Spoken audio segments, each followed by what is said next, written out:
2023 is the year that most West Ham fans, pretty much a lot of people connected with the club, have been looking towards in terms of the future of the club, in terms of its ownership. And the reason that being is because of the clause that was in our deal with the LLDC for the stadium. And basically that's now expired. And that basically, we talked about it before, but this clause was that any profits that were made on a sale of the club prior to this day, a percentage of that would have to go to the government. That's now expired. So you do get the feeling it's probably a little bit more palatable to people like David Sullivan now to set up.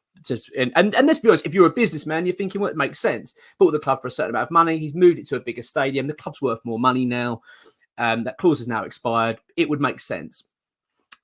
Now, it's interesting because it seems like not only is that clause expired, which is obviously a key factor in this time for the club, but there's other factors at play now. The first one is the sad one, and that's obviously with David Gold, the situation. Now, David Gold's obviously passed away very sadly, and very, very sadly, soon after, his daughter Jacqueline has also now passed, and that's terrible for the Gold family. However, it does present a situation here, again, for the football club, because now you're thinking, well, where do they stand? Where do these shares sit? And what's the appetite from the Gold family now in terms of staying on as owners of West Ham? There is obviously significant doubt now. You'd start to think would they be thinking, do we want to just sort of cut ties now and move on? Who knows? But that certainly presents something. There's also the other side of it with David Sullivan. Not only now has that clause expired, but he's just lost his long-term business partner for many years. Is that going to play a factor now? Is he starting to think, well, that's the man I bought the club with, that he's a big West Ham fan, he's now not with me anymore. Maybe that's making him have a sort of feeling of maybe it's time to move on. So that's very interesting. And then, of course, the other big factor in this, which is probably slightly disconnected from West Ham, is what's going on in Manchester with Manchester United. So Manchester United are publicly very much for sale, it seems, from their owners. Their fan base are desperate for a change. However, what it's presenting is it's now a bidding war for Manchester United. And let's bear in mind, Manchester United is worth far more than West Ham. It's far more costly. I think we're talking in the regions of £4 to £5 billion to buy Manchester United, which is understandable considering the size of the club and how it sits on the global markets, etc. But what it does in terms of West Ham is it leaves an interesting scenario whereby if Manchester United have got, say, 5 parties that are very interested in buying the club and putting their bids forward for all these billions and billions of pounds, there's only going to be one winner. That's going to leave 3 or 4 parties left without a football club that have shown their hand, have shown that they are interested in buying a football club, have got an appetite to buy a Premier League football club. So once Manchester United's sale is dealt with and there is a winner, you get the feeling that's then going to leave certain parties going, right, who do we then buy? Who do we now go for? And West Ham are going to be very high on that list, if not at the top, because you've got a club that's in the heart of the capital. It's a huge stadium that could possibly be ours very soon. We'll talk about that in a minute. And let's be honest, and with a lot of potential and a lot cheaper. Really, less than £1 billion, and the club's probably there. So it's interesting. It's certainly something to keep an eye on. Now, the interesting thing is with the stadium. Now, I think, as far as we all understand it, it's obvious that West Ham have had this kind of inkling that we'd rent the stadium with the belief that eventually we probably would end up buying the stadium at some point. I think that was always the plan. Although that's never publicly been said, they're never going to say that publicly, that they're hoping to one day get it. But I think ultimately that is the plan. I think West Ham would like to own the stadium. That's been made very clear recently, that West Ham have basically said they were open to all scenarios. We're open to everything. Let's be honest, that basically is what they're saying. We're open to buying the stadium. Now, what's been revealed this week in terms of the stadium and LLDC in particular. Now, Lynn Garner is the lady that fronts the LLDC. If you remember, when Lynn Garner took over, this was around the time when there was a lot of disputes around the design of the stadium. It's when we had the carpet issues and all these bits and pieces they wanted to change and bits and bobs. And there was a lot of friction between the LLDC and West Ham. Lynn Garner then took over. And then it was kind of publicly made that this relationship between Lynn Garner and Karen Brady was blossoming. And all these things were being resolved. And then the bits and pieces were being fitted around the ground to make it more suitable for West Ham. All these things. And it was all looking quite positive. This is the way we're going to move forward. They were talking about working together on naming rights.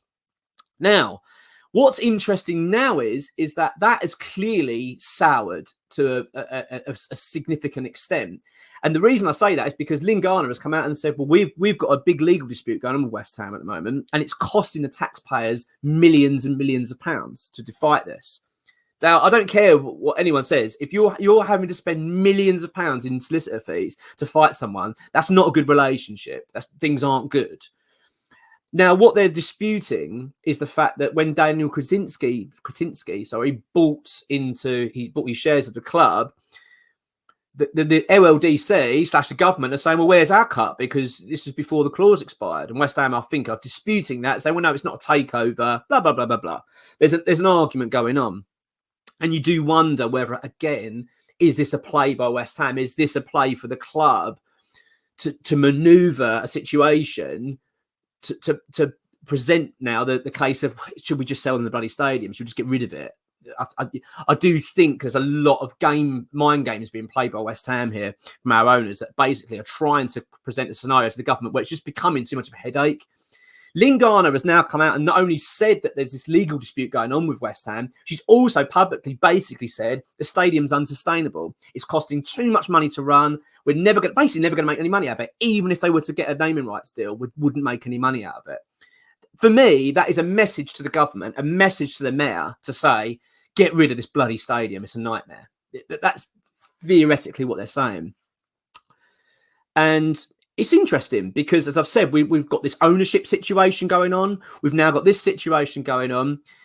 But what is quite interesting as well was the comments that have now come out of the club. Now, this has come out from other sources of other people. This hasn't come from ex-WHU employee. This has come from other people, other accounts that are fairly credible, that seem to have, whatever, come out with some comments previously that have proven right. So we just got to kind of go with what they're saying here. And I know the ex-WHU employee will provide clearer update on what's going on. But let's bear in mind, this is one of those delicate subjects. If West Ham are trying to buy the stadium, they're not publicly going to come and say too many things at the moment. They've got to try and be quite careful of what they say. They don't want to show their hand too openly. But now, what's interesting is what David Sullivan, effectively, or the club, are saying, and basically coming out and saying, we don't want it. We don't want the stadium. Why would we? We've got a brilliant deal here.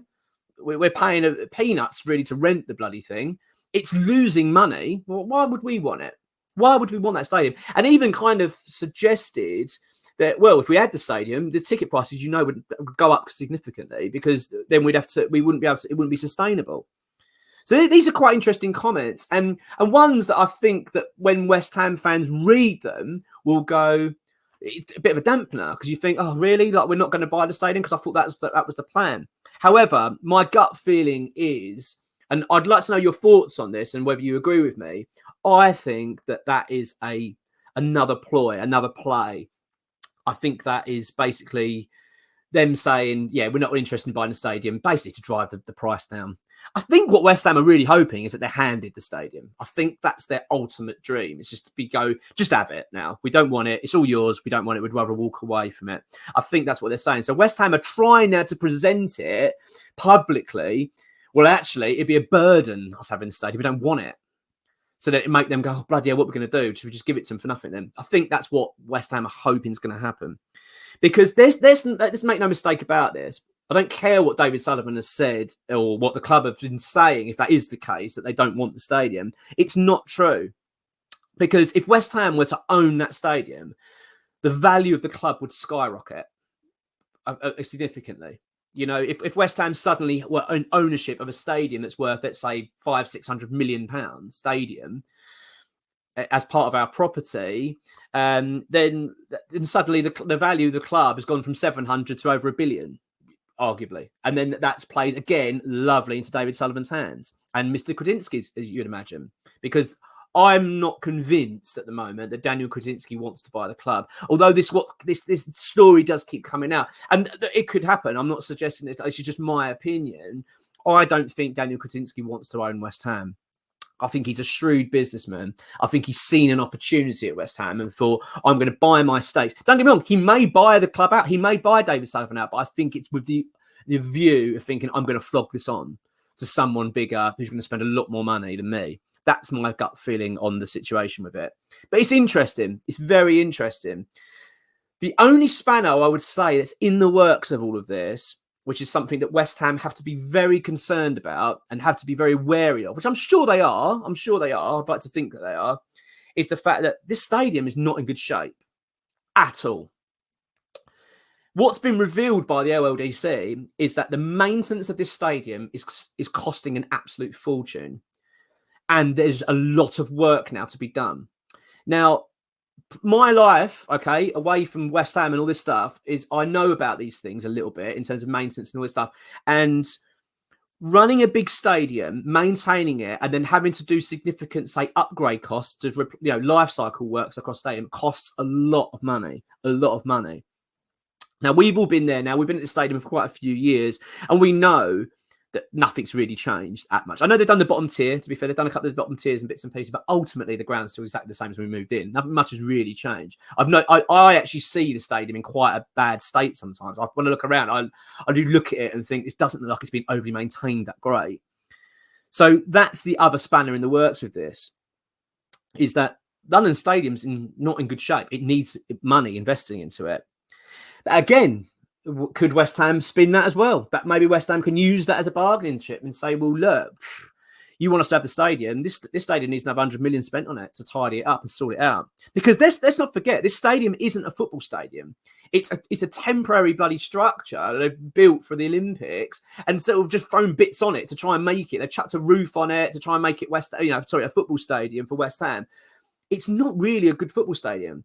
So you could imagine if you were going into it as a construction company or whatever, or a facilities company to manage the stadium, I can imagine it's a bit of a nightmare in terms of the magnitude of how much work is needed to keep the stadium running. It's interesting, but what is certainly a definite fact of all of this is that change is on the horizon.